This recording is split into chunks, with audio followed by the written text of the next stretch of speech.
तो जब मैं 13 साल का था, डायरी लिखना तो बहुत दूर की बात है, सरप्राइज टेस्ट में ऐसे नहीं लिखा जाता था मुझसे। बट आज का story the diary of Anne Frank, जहाँ एक 13 साल की लड़की ने अपनी डायरी पे कुछ ऐसा लिखा। किताबें तो वो छोटी सी चीज है, लोगों ने उसके ऊपर हॉलीवुड मूवी बना दिया। बट रुको, इससे पहले मैं हूँ तुम लोगों का दोस्त और होस्ट बीवी, निकल चुका स्टोरी टेलर बनने की जर्नी पे। एक्सपर्ट नहीं हूँ, बट हाँ वो चीजें करने का ट्राई कर रहा हूँ जिससे मुझे अच्छा फील हो और तुम लोगों को ये स्टोरी मरते दम तक याद रहे। तो आओ इस स्टोरी को करते हैं शुरुआत। तो हमारी इस कहानी का शुरुआत होता है 13 साल की एनी फ्रैंक से, जिसका जन्म हुआ था जर्मनी के अंदर पे 1929 को। बट दिक्कत ये ना कि हमारी एनी फ्रैंक थी एक जूश गर्ल एंड हिटलर को ये जूश लोग बिल्कुल पसंद नहीं था। तो वर्ल्ड वॉर 2 के दौरान हिटलर और उसका जो नाजी पार्टी था उसने जर्मनी के अंदर में जितने भी जूश लोग थे ना, उनके ऊपर भयंकर लेवल वाला अत्याचार, टॉर्चर किया। अब इन सबसे भागने के लिए जुलाई 1942 को एनी, उसकी फैमिली और 4 दोस्त जर्मनी से भाग के आते हैं नेदरलैंड का कैपिटल सिटी एम्स्टर्डम पे, जहाँ पे एनी का डैडी ऑटो फ्रैंक का ऑफिस था। तो एनी के डैडी के ऑफिस के अंदर पे वो 2 साल बिताते हैं छुप के ऐसे ही नाजी पार्टी से। बट जब हिटलर और उसके नाजी पार्टी ने नेदरलैंड को भी अपने कब्जे पे ले लिया था, तो एनी फ्रैंक और उसके सारे फैमिली और दोस्तों को भी पकड़ लिया गया, जहाँ से वो छुपे हुए थे, और डाल दिया गया कंसंट्रेशन कैंप पे। और तुम्हें पता है कि कंसंट्रेशन कैंप पे लोगों के साथ क्या होता था? अलग लेवल वाला टॉर्चर। और ये टॉर्चर हमारी एनी सह नहीं पाई, और उसी कंसंट्रेशन कैंप में उसके सिस्टर और उसने आखिरी सांसें ली। पूरे फैमिली के अंदर में बस एनी का डैड ऑटो फ्रैंक आखिरी सर्वाइवर था, जो इतने सारे चीजों को झेलने के बाद भी बचा हुआ था। तो वर्ल्ड वॉर 2 के खत्म होने के बाद वो दोबारा उस जगह पे आता है, यानी कि एम्स्टर्डम के उस ऑफिस पे आता है जहाँ पे उसके फैमिली के साथ वो छुपा हुआ था, और आके मिलता है उसे एनी का डायरी, जिसे पढ़ने के बाद वो फाइनली डिसाइड करता है कि काफी यूनिक चीज है ये, इसे मैं पब्लिश करूंगा in the name of diary of a young girl. तो सीन कुछ ऐसा था, एनी के 13th बर्थडे पे उसके डैड ने एक डायरी गिफ्ट किया, और ये वही डायरी था जिसके अंदर पे एनी ने 12 जुलाई 1942, यानी कि जो उसका 13th बर्थडे था ना, उससे लेके जो आखिरी सांस उसने लिया उस कंसंट्रेशन कैंप के अंदर पे, वो सारी चीजों को रिकॉर्ड करके उस डायरी के अंदर पे रखा था। यानी कि जो डायरी का आखिरी एंट्री था वो था 1 अगस्त 1944 तक का। जो भी चीजें इस दौरान एनी ने इस डायरी के अंदर में लिखा, वही है the diary of a young girl का कहानी। सही में बताऊं ना तो हमारा स्टोरी का शुरुआत अभी होता है 13th बर्थडे पे एनी फ्रैंक के डैड ने उसे एक डायरी गिफ्ट किया, राइट। अब एक 13 साल की लड़की को जब एक डायरी मिलता है, वो सोच विचारों में खो जाता है कि अब करना क्या है इसका। पहला बात तो ये चल रहा था दिमाग में, आज तक मैंने कभी लिखा नहीं डायरी, अब क्या लिखूं इसके अंदर पे। एंड दूसरा बात ये चल रहा होता है कि कौन ही इंटरेस्टेड होगा एक 13 साल की उम्र की लड़की का क्या सोच है नहीं है उसे जानने पे। बट थोड़ा देर सोचते समझते उसे ये समझ आता है कि कोई सुने या ना सुने, कोई इंटरेस्टेड हो या ना हो, मुझे तो लिखना है भाई। क्यों? क्योंकि दिल को हल्का करना है ना यार। तो डायरी बहुत अच्छा चीज होता है, उसीलिए तो जाना जाता है डायरी। जब कोई ना सुन रहा हो तुम्हारा तो बस बातों को लिख दो, दिल हल्का हो जाता है, राइट। तो अब हमारी एनी भी यही करने वाली थी। और अब देखो इस चैप्टर के अंदर का सबसे इम्पोर्टेंट और महंगा स्टेटमेंट हमारी एनी कहती है, जब भी वो डिप्रेस दुखी रहती है ना, तब ये सोचती है वो कि paper has more patience than people. देख लो कितना गहरा बात कहा कि कागज के पन्नों के पास ज्यादा पेशेंस, धैर्य है लोगों से। अब ऐसा उसने किस लिए कहा? पहला चीज तो ये था कि उसका कोई दोस्त नहीं था, ठीक है, जिससे वो अपने दिल की बातों को शेयर कर सके। मतलब उस टाइप का नहीं था जिससे वो शेयर करना चाहती थी। हाँ, तो उसने सोचा कि हाँ डायरी बेटर रहेगा, एटलीस्ट वो मेरे बातों को सुनेगा, समझने का कोशिश करेगा। मतलब कोशिश तो क्या ही करेगा, कागज है, बट हाँ एटलीस्ट जो भी उसे कहना है वो कह सकेगा, रोक टोक नहीं होगा, ठीक है। और जब उसे एक सच्चा दोस्त मिल जाएगा जो सही में उसे समझेगा, सुनेगा, बिल्कुल उसके डायरी की तरह ही, तब वो उस डायरी को उस सच्चे दोस्त के साथ शेयर करेगा, उसे पढ़ने देगा जो भी चीजें उसने उस डायरी पर लिखा हुआ था। और इसके बाद वो कहती है एक चीज जो कि मैं बहुत ज्यादा रिलेट करता हूँ, कि कोई भी ये चीज मानेगा नहीं कि एक 13 साल की उम्र की लड़की कंप्लीटली इस दुनिया में अकेली है। देखो सिस, मैं मानता हूँ तुम तो 13 की थी यार, मैं तो 24 का हूँ, and still feel like I am alone in this world buddy. तो you are not like feel same, I am also can relate that. खैर स्टोरी पे आगे बढ़ते हैं। तो वो कहती है कि देखो मेरे पास प्यारे पेरेंट्स हैं जो मुझसे प्यार करते हैं, मेरी एक 16 years old सिस्टर है, एंड 30 ऐसे लोग हैं जिससे मैं फ्रेंड कह सकता हूँ। बट इनमें से ऐसा कोई भी नहीं है जिससे मैं अपने दिल की बातों को बयां कर पाऊँ, एक्सप्रेस कर पाऊँ। सो इसलिए उसने डायरी को लिखना शुरू किया। मैं बता रहा हूँ सही में, मैंने इस बंदी का इस लाइन से ना बहुत ज्यादा रिलेट किया है, ठीक है। देखो तुम्हें पता नहीं होगा बट मेरा यूट्यूब चैनल खोलने का भी एक बहुत इंपॉर्टेंट रीजन यही था कि आई फील लोनली ब्रो। कोई नहीं था जिससे मैं बातें कर सकूं, तो मैंने खोल दिया ये चैनल और जो भी दिल में आता है, फीलिंग होता है, वो मैं तुम लोगों के साथ शेयर करता हूँ। आई डोंट नो तुम्हें क्या लगता हो कि this guy must be weird and all, but ऐसा नहीं है कुछ bro. It's just my loneliness है कि इंट्रोवर्ट हो और चीजों को किसी से शेयर नहीं कर पाता हो, तो you are my friend, that's it. तो जैसे मैंने तुम लोगों को मेरा दोस्त मान लिया है, उसी तरीके से हमारी एनी ने भी इस डायरी को अपना दोस्त मान लिया और एक नाम भी दे दिया था। क्या? किटी। ऐसा नाम तो कोई बिल्लियों का देता है ना, बट ठीक है, डायरी का नाम किटी। ओके, मैंने मान लिया, तुमने मान लिया। अब देखो, डायरी को दोस्त बना लिया, नाम भी दे दिया किटी। अब इसके अंदर पर लिखना क्या है? तो सबसे बेस्ट जो चीज उसने सोचा कि आगे जाके जो भी मेरा दोस्त होगा उसे पढ़ेगा, समझेगा, और जरूरी ये है कि वो दोस्त उसके बारे में जाने। तो पहला चीज हमारा एनी ये करता है कि अपने बारे में एक ब्रीफ स्केच, यानी कि वो कैसा है, उसके फैमिली में कौन कौन है, वो एक ब्रीफ आइडिया उस डायरी के अंदर पे लिखता है। तो देखते हो क्या ब्रीफ स्केच उसने उस डायरी के अंदर पे अपने लाइफ के बारे में लिखा था। देखो यार, मेरे साथ ना एक दिक्कत है, तुम्हें पता है कि I am from north east, right. तो मैं ना यार कभी कभी लड़का और लड़कियों में भेदभाव करता ही नहीं यार। लाइक लड़की को था कर देता हूँ एंड लड़कों को थी कर देता हूँ। तो वो तुम समझ जाना, बात लड़की का ही हो रहा है। एनी फ्रैंक लड़की है तो थी होना चाहिए, बट आ जाता है कभी कभी गलती है, ठीक है, तो उसे इग्नोर करना। अब ये जो ब्रीफ कैरेक्टर स्केच एनी के लाइफ के बारे में था, यहाँ सबसे पहले बताता है एनी अपने मॉम एंड डैड के बारे में। जब एनी का डैड 36 इयर्स का होता है एंड एनी का मॉम 25 इयर्स का होता है, तो दोनों शादी कर लेते हैं। एंड उसका सिस्टर जो कि 16 इयर्स ओल्ड था, पहले बताया था उसने, बट इस बार यहाँ नाम मेंशन करता है, जो कि है मार्गो। इसका जन्म होता है फ्रैंकफर्ट, जर्मनी का एक सिटी है, वहां पे। कब होता है? 1926 को। और वो अपना भी डेट ऑलरेडी जो कि मैं तुम्हें बता ही चुका हूँ, 1929 को हमारी एनी फ्रैंक जन्म लेती है। अब देखो, जब एनी 4 साल की होती है, तब ऑटो फ्रैंक यानी कि उसका फादर 1933 को माइग्रेट करता है हॉलैंड के लिए। एंड फादर के साथ साथ जो मॉम होती है एनी फ्रैंक का, वो भी माइग्रेट करती है हॉलैंड पे, और बाकी बच्चा वो और उसकी सिस्टर अपने नानी के घर रह जाती है। अब तुम में से ये चीज कई लोग रिलेट कर पाओगे, कुछ भी होता है मॉम एंड डैड तो नानी के घर ही छोड़ देते हैं, है ना। चलो कोई ना, जिसका दर्द है वही समझ पाएगा ये, बट हाँ आगे बढ़ते हैं। बट देखो लेटर दिसंबर में क्या होता है, मार्गो हॉलैंड आ जाती है। एंड फिर हमारी एनी भी फरवरी में, जब मार्गो का बर्थडे था, एज ए प्रेजेंट अपने बड़ी बहन के लिए एनी को भी हॉलैंड में लेके आया जाता है। एंड हॉलैंड में आने के बाद एक मॉन्टेसरी नर्सरी स्कूल होता है, जहाँ उसे क्लास 1 पे डाल दिया जाता है जब वो 6 साल की थी। और जब वो पहुंचती है क्लास 6 पे, तो उनका एक टीचर होता है कुपरस, जो कि उस स्कूल का हेड मिस्ट्रेस होती है। उनके साथ उनका बहुत ही अच्छा कनेक्शन था, बट साल के आखिरी में बहुत ही एक हार्ट टचिंग फेयरवेल होता है, जिसके बाद उनका टीचर और उनका जो भी था इंटरेक्शन स्कूल से खत्म होने वाला था। एंड फिर 1941 को एनी की ग्रैंड मॉम को थोड़ा हेल्थ इशू होता है, वो बीमार पड़ती है, जिसकी वजह से उनका एक ऑपरेशन करवाना होता है। और वो ऑपरेशन बिल्कुल एनी का जो बर्थडे होता है उस समय हो रहा होता है। तो ऑपरेशन के कारण एनी का बर्थडे उतना धूमधाम से सेलिब्रेट नहीं होता है, नॉर्मली कर दिया जाता है। बट इतने सारे सैक्रिफाइसेस के बाद भी एनी की दादी बच नहीं पाती है। जनवरी 1942 को एनी की दादी डेथ कर जाती है, जो कि एनी के लिए बहुत ही बड़ा एक दर्द देने वाला चीज था, क्योंकि वो अपनी दादी से बहुत ज्यादा प्यार करती थी। तो जब अगला साल बर्थडे होता है ना एनी का, तो अपने बर्थडे केक पे एक एक्स्ट्रा कैंडल जला देती है as a memory of his grandmother, I guess, ठीक है। अब आ जाओ बैक टू प्रेजेंट, 20 जून 1942।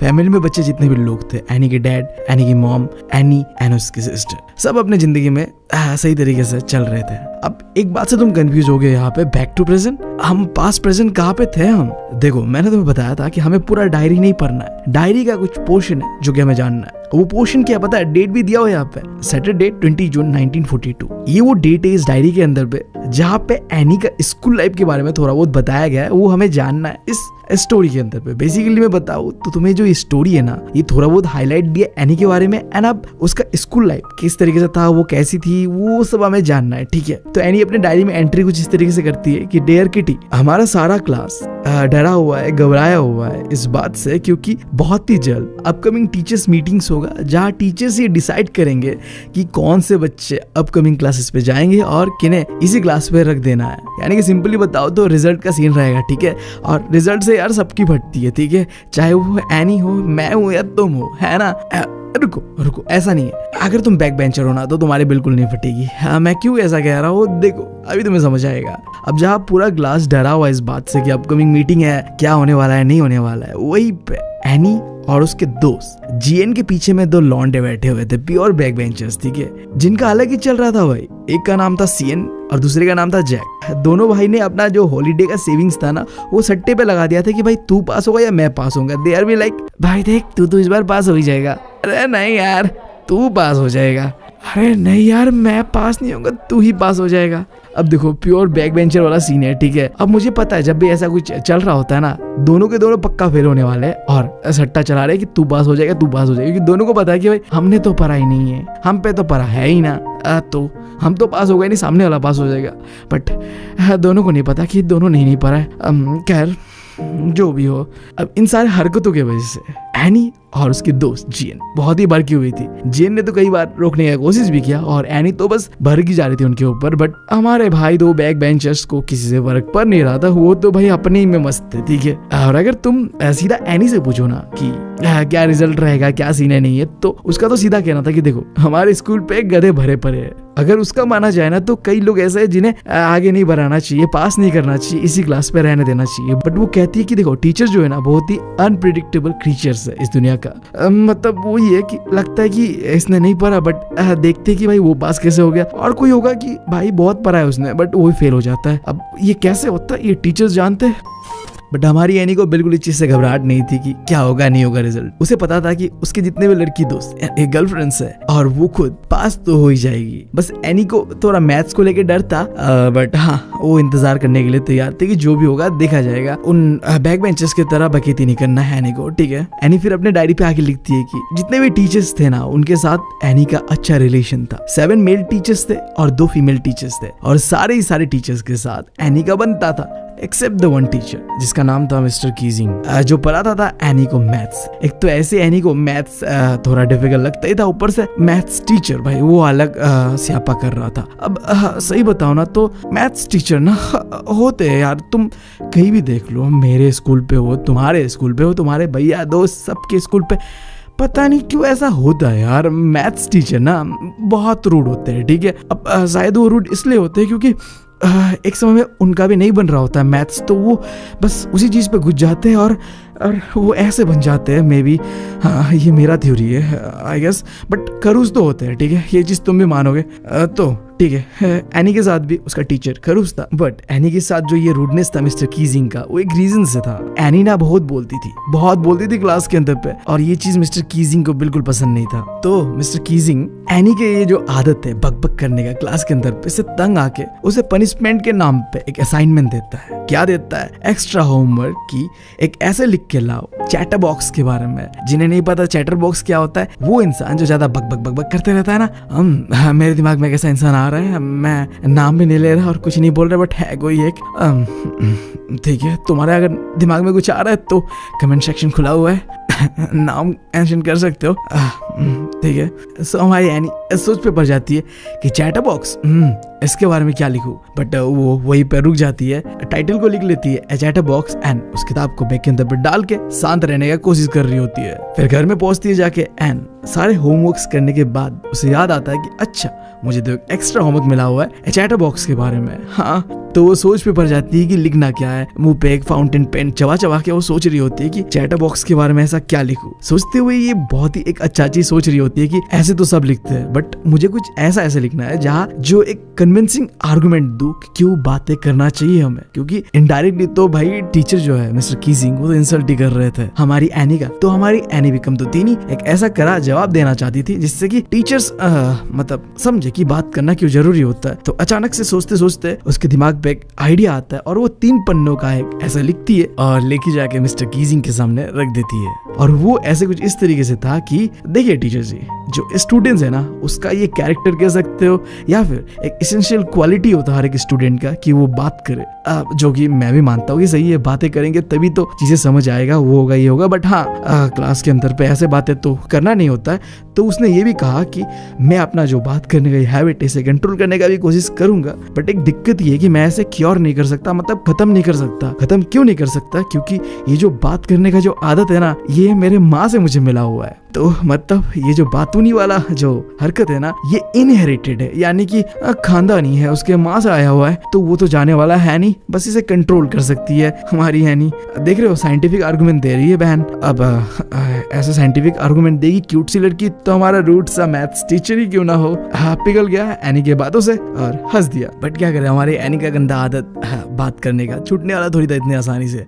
तो अगली क्लास में फिर से एनी ने बात किया, जिस वजह से हमारा मैथ्स टीचर मिस्टर कीजिंग गुस्से में आके दोबारा उसे एक होमवर्क दे देती है। और इस बार होमवर्क का नाम था द इनकॉरिजेबल चैटर बॉक्स। इनकॉरिजेबल का मतलब है कि तुम सुधार नहीं पाओगे, जो जैसा है वैसे रहेगा, मतलब वो बरबोली लड़की बरबोली ही रहेगी। इसके ऊपर एक ऐसे लिख के लेके आओ। अब तुम्हें पता है एनी है भाई, अब उसके पास तो होता ही हर चीज का जवाब, तो उसने इसके ऊपर भी एक मस्त ऐसा लिख के दे दिया, जिसके बदले के लिए मिस्टर कीजिंग ने दोबारा कुछ नहीं कहा। और उसके बाद ऐसे ही और 2 क्लासेस चलता है जहाँ पे एनी बात कर रही थी, बट मिस्टर कीजिंग ने कुछ नहीं कहा। बट जब लगातार तीसरे क्लास में एनी फिर से बात कर रही थी, तो मिस्टर कीजिंग का धैर्य खत्म हो चुका था और गुस्से में आकर उन्होंने दोबारा एनी को एक ऐसे लिखने को कहा। और इस बार ऐसे का टाइटल था quack quack quack said mistress chatterbox. अब जैसे ये टाइटल सुना, पूरे क्लास ने हंस दिया और साथ ही साथ हमारी एनी ने भी हंस दिया। बट देखो थोड़ा सैड तो थी हमारी एनी। अब उसे समझ में भी नहीं आ रहा था कि ऑलरेडी मैं इतना कुछ तो लिख चुका हूँ चैटर बॉक्स के बारे में, अब और क्या लिखूं। बिल्कुल कंफ्यूज थी वो। तभी उसकी एक दोस्त जो कि पोएट्री में बहुत अच्छी थी, उसने ऑफर किया कि Annie if you want any help then just ask me, I can help you.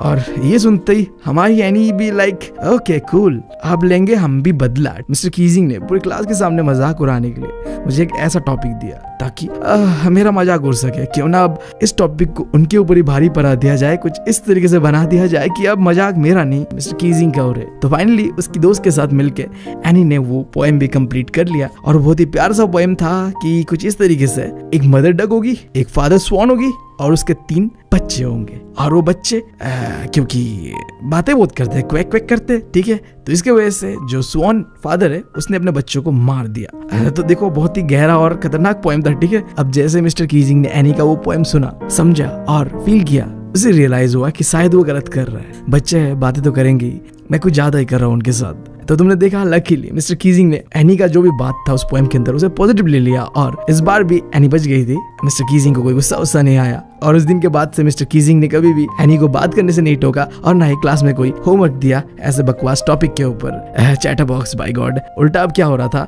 Mister Keesing जो कि पहले बहुत रूड था, बातें करने वाले लोगों को देख के मतलब भड़क जाता था क्लास के अंदर पे, वो अब मजाक के अंदाज में पढ़ाने लग गया। तो देखो तुम, ये है एनी का पावर, ये है राइटिंग का पावर। तुम किसी का दिमाग मेंटेलिटी को भी चेंज कर सकते हो अगर तुम चाहो तो।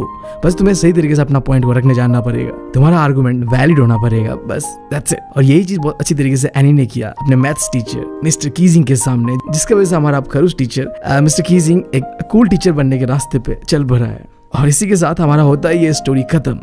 उम्मीद है तुम लोगों को पसंद आया होगा। काफी मतलब हमारे टाइप का था, ठीक है, रिलेटेड वाला था, जहाँ एक 13 साल की लड़की जिसे एक आदत लगता है डायरी लिखने का, और उसने अपने लाइफ के बारे में कई सारी चीजें उस डायरी में लिखा जिससे वो अपना अकेलापन को हल्का कर सके और अपने दिल की बातों को किसी ना किसी को एटलीस्ट अपने डायरी में, अपने पन्नों में ही भर के वो अकेलापन को खत्म कर सके। और स्पेसिफिकली हमने पूरा डायरी तो नहीं भरा, बट उसका स्कूल लाइफ के बारे में तो जरूर जाना कि हाँ एनी कोई मामूली लड़की तो थी नहीं, बकबक में एक्सपर्ट थी। और कहते यार देखो, जो बकबक में ना परफेक्ट होते हैं ना, वो मतलब दिमाग से भी बहुत एक्सपर्ट ही होती है, ठीक है। उनसे पंगा लेना नहीं चाहिए, वो हर तरीके से मतलब आगे ही होती है, ठीक है। आई होप तुमने भी देखा होगा कोई एक ऐसा दोस्त कुछ भी जो हर चीज में आगे होते हैं, बकबक करने में भी, मतलब मैं क्या बताऊँ, दे आर कूल, ठीक है, ऑलराउंडर। बेसिकली तो यही था हमारा ये चैप्टर। उम्मीद है तुम लोगों को पसंद आया होगा।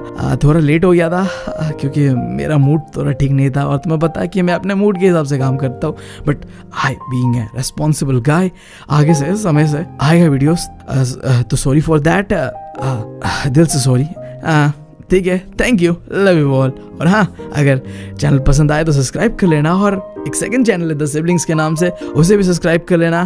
Thank you, love you all.